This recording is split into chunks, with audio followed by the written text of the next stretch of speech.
And now I'd like to introduce Carmen Zapata, who actually is a longtime colleague of mine.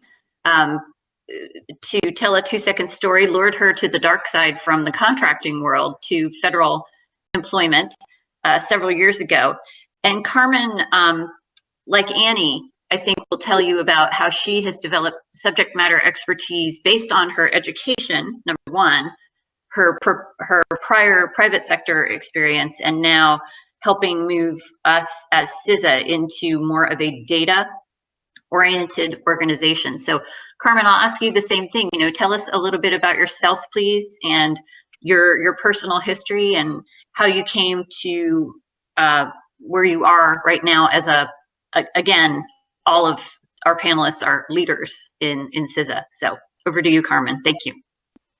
Thank you, Sue, for the introduction. And I'm also very pleased to be a part of this panel and discuss, women in Homeland Security, but particularly my passion, which is in the science, technology, and engineering and mathematics area, otherwise known as STEM, and how my background in STEM, I've been able to transition that into supporting Homeland Security mission areas. My background is in industrial engineering on supply chain management.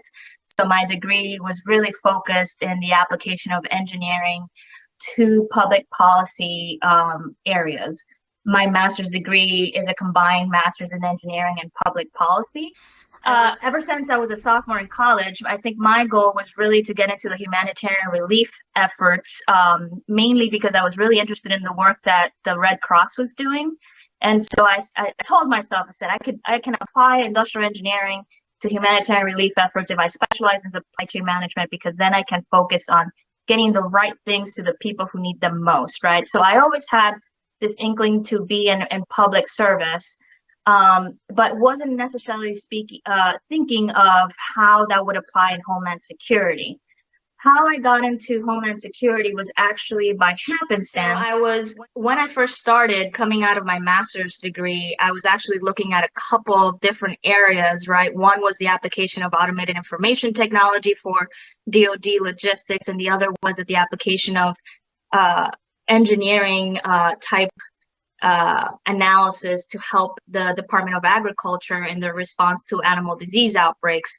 And so it really started to give me a good understanding of how you can apply, things like science, technology, and engineering and mathematics to public policy efforts, right? One in DoD and one in USDA. And I did that for about 5.5 years. Then I moved into a consulting type career area where I was a federal government consultant and moved to support DHS. So I want to say about 13 years ago, I started my first DHS job over at Immigration's Customs Enforcement, where I led a team of modeling and simulation analysts looking at resource allocations in enforcement and removal operations. The team looked at some really complex models and a lot of geeky engineering stuff, right? But ultimately, what I learned from that was that, you don't just apply mathematics and engineering and data to answer these questions in an abstract. You really have to have an understanding of policy so that the work that you do in the mathematical world, right, is actually something that can be applied and that works in the policy world that we live in, right? And also has a human perspective and takes into consideration the humans that we might be impacting with the solutions that we are providing through our analysis. So through that, I gained a lot of good exposure to Homeland Security and how we could leverage something like STEM to help inform decision-making in a positive way.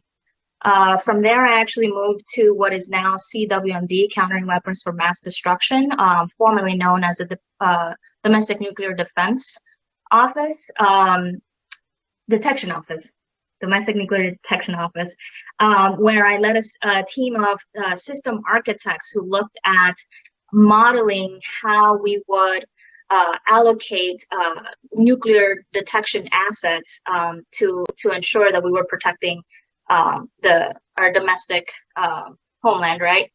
So that was really interesting. A lot of classified good work that introduced me to the classified world, but also to international affairs and working with the State Department, the Department of Justice, and coming up with solutions in the international arena that were also in collaboration with the work that we were doing domestically to defend our national security. And from there, I left to, as Sue mentioned, right before she turned me to the dark side to work at the federal government, I worked at what is now CISA, but was then the National Protection and Programs Directorate in the Strategy, Policy, and Plans shop, where really, the SPP office was focused on building the strategy for the organization and coordinating policy making and decision making across the agency, but then also with the interagency.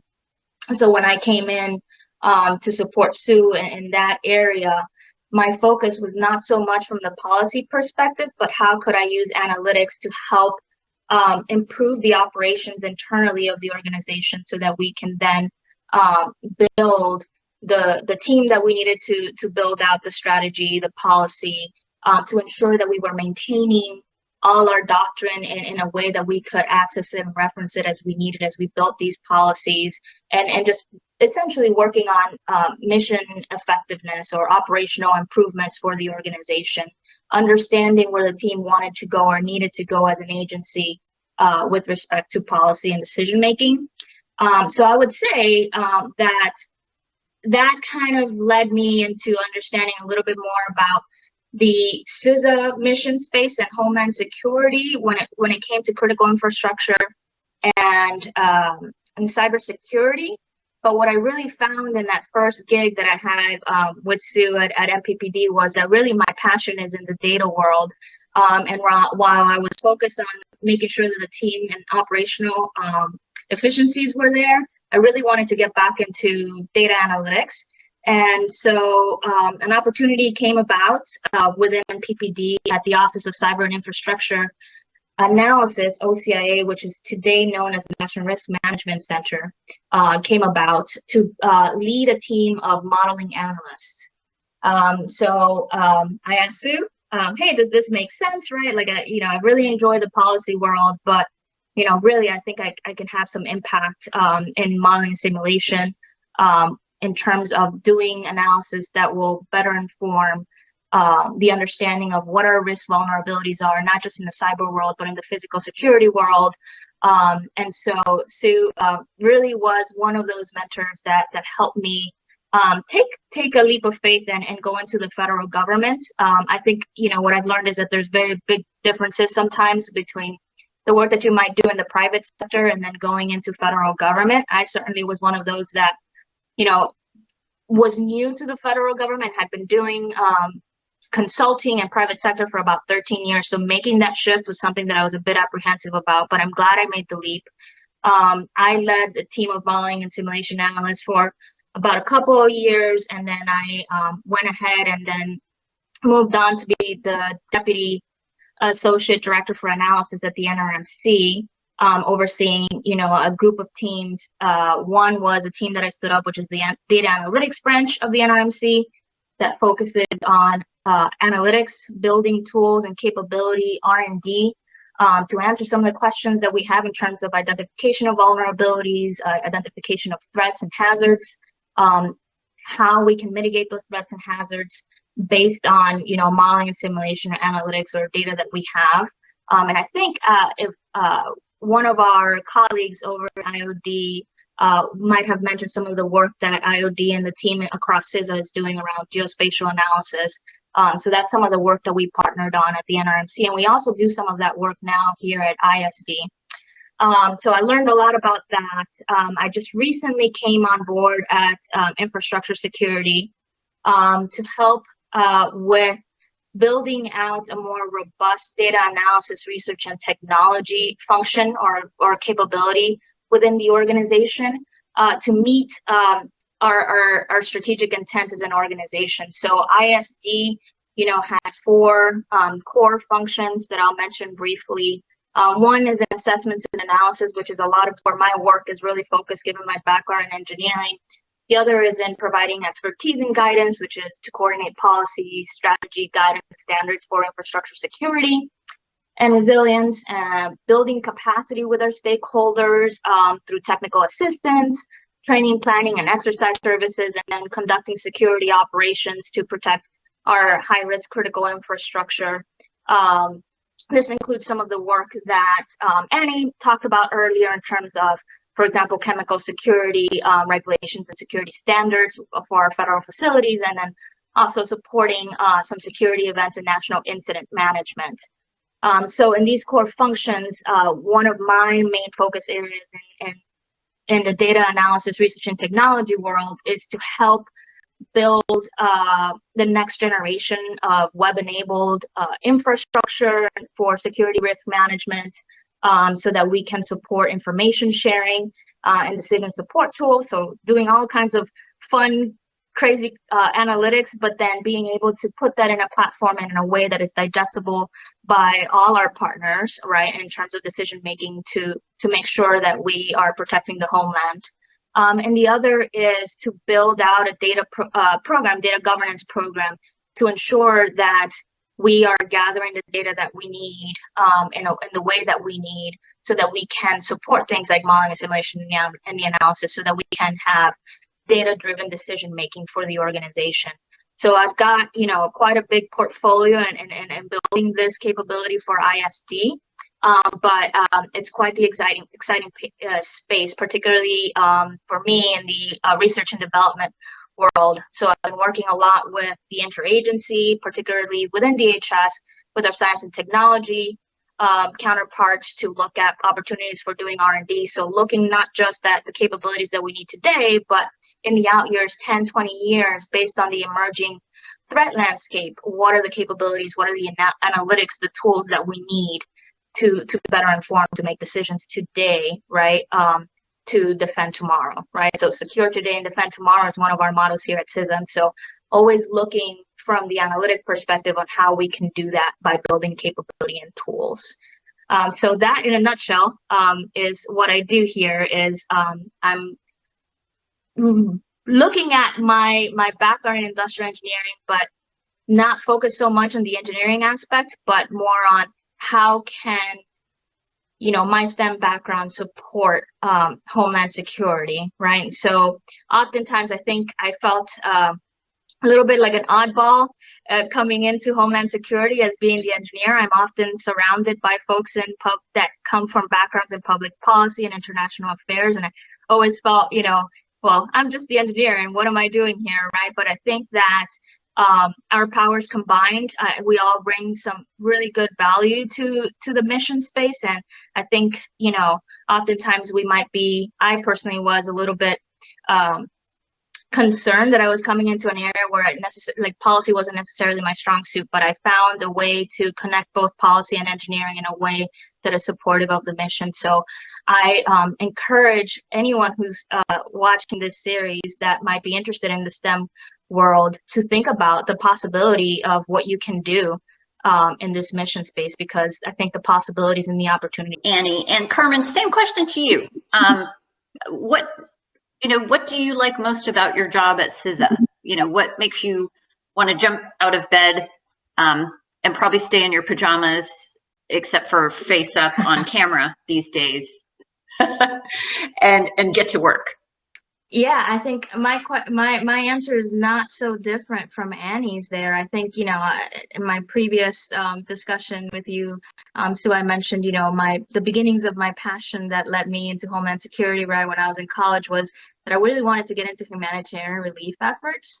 I think that the closest that I got to that original dream in terms of helping real people was with NPPD and now CISA, because one of the things that I was really involved in before I came to ISD, but now still so at ISD, is in incident management. And one of the things that we do here at CISA in terms of protecting critical infrastructure is responding to not just man-made, incidents, but then also, like terrorist attacks, but also, natural hazards like hurricanes and wildfires. And for the last 3 years, I've been involved in a lot of work in terms of building data analytic capability and tools to help drive decision making to help folks in response to disruptions in our regions and across the nation caused by things like hurricanes and wildfires. And so, one of the things that, like Annie mentioned, that really drives me is to be able to see how the analysis and the work that we do sometimes during hurricane season that could mean a 17-hour workday is really making a difference, right? In terms of, for example, helping FEMA make decisions about where to pre-position, things like personal protective equipment, not just for hurricanes, but even now in COVID, we've been really involved in driving some of that decision making that's truly making an impact today. The hurricane season this year is still ongoing. We have couple of hurricanes still forming today, and COVID still, something that's impacting everyone personally. And the other thing in terms of incident management are just long-term initiatives in terms of protecting national security, which also excites me, and I'm proud to get up every day in terms of protecting critical infrastructure is our election space, election security.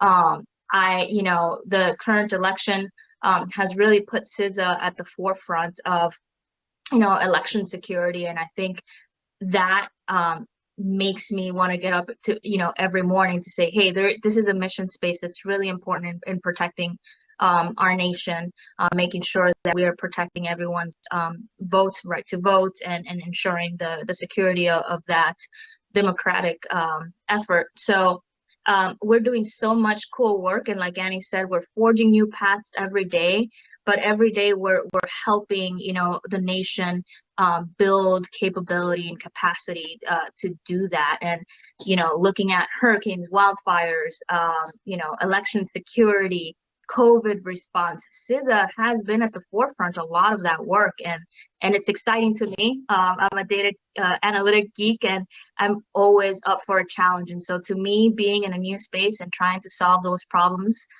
is something that really drives me and makes me passionate. So I'm really excited to be with CISA, particularly in the beginning stages. CISA became CISA 2 years ago. I think we're in our 2-year mark here. And so it's really exciting to be in the beginnings of this new agency as we look at how we impact people's lives every day, right? We often talk about infrastructure, but it's infrastructure in support of people. So I really do have a similar view on this with Annie. And also, I want to say that the other thing that makes me come to work every day, even virtually now, is working with people such as yourselves, Annie, and you, Sue, and Marilyn. Is, we come from such different backgrounds, strong female leaders with different perspectives to try to solve these new problems is refreshing, because it's not just about the problems that we have and the complex challenges that we have to solve as an agency, but then being able to be challenged by each other, right? So that we can also learn and grow as a result of our relationship and a collaboration as colleagues here at CISA. All right. Well, thank you to our panelists for sharing your experiences. Again, like I said, diversity, both in people and skill sets, is part of what makes us successful. So what I would like to pose to our panelists is kind of a twofold question. Your thoughts on how we recruit going into the future, particularly to bring more women into the security profession, and then your personal advice, and this is your role as a mentor, to women who might be interested in stepping into this profession, be they at the beginning of their career, mid-career, or, hey, I just want to make a change. Sure. Thank you, Sue. I think I do want to piggyback on a lot of what Annie said, but emphasize the following. My advice to women who might be interested in, Homeland Security comes down to this. Don't be afraid. We all have something to bring to the table. And I think one of the themes that we've had in this conversation with this panel is that these disparate ideas, these different backgrounds and skill sets, our powers combined all come together to meet the mission, right? So we all have something to bring to the table, and it's a matter of knowing what that is for each one of us, as particularly as we go into the job search field, right? As we're looking for jobs in Homeland Security, it's very important, I think, for us to look at what is our passion, right? We talked about what makes us come to work every day. Learn that about yourself, right? Explore not just focusing on what your skill set is, but what really drives you. What would make you happy every day if you were in a Homeland Security world, right? And that was your mission area. Focus on the passion, and then think about how you can leverage your existing skill set or build on a new skill set so that you can create a situation for yourself or a job opportunity, create your own opportunity, right? To work on something that makes you get up every day, something that you're really passionate about, right? It's national security is something that touches everybody's lives, but what particularly about that might drive you, and then build on that to leverage your skill set, but then also to build on it, right? And so that is also very helpful to Annie's point about communication, right? And for example, in the interview process, about being able to represent that skill set and what you can bring to a team that oftentimes will have very few females, right? And I'm coming from a world where there were only 10 females in my graduating class, right, in the engineering school.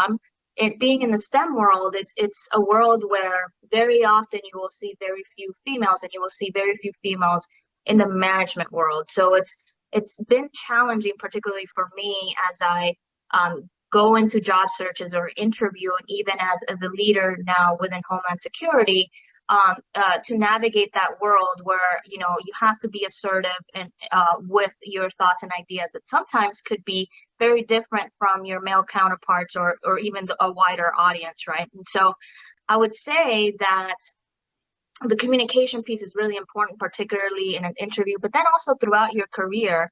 It's that sales pitch, right, of what do you bring to the table? Talk about what you're passionate about, but then really what is your skill set? Because you have something to bring to the table, and don't let anybody tell you otherwise, right? So think about the elevator speech. Once you figure out your passion, you build your skill set, and you're ready to be in the workforce, and you're ready to embark on a Homeland Security career, and you start doing those interviews.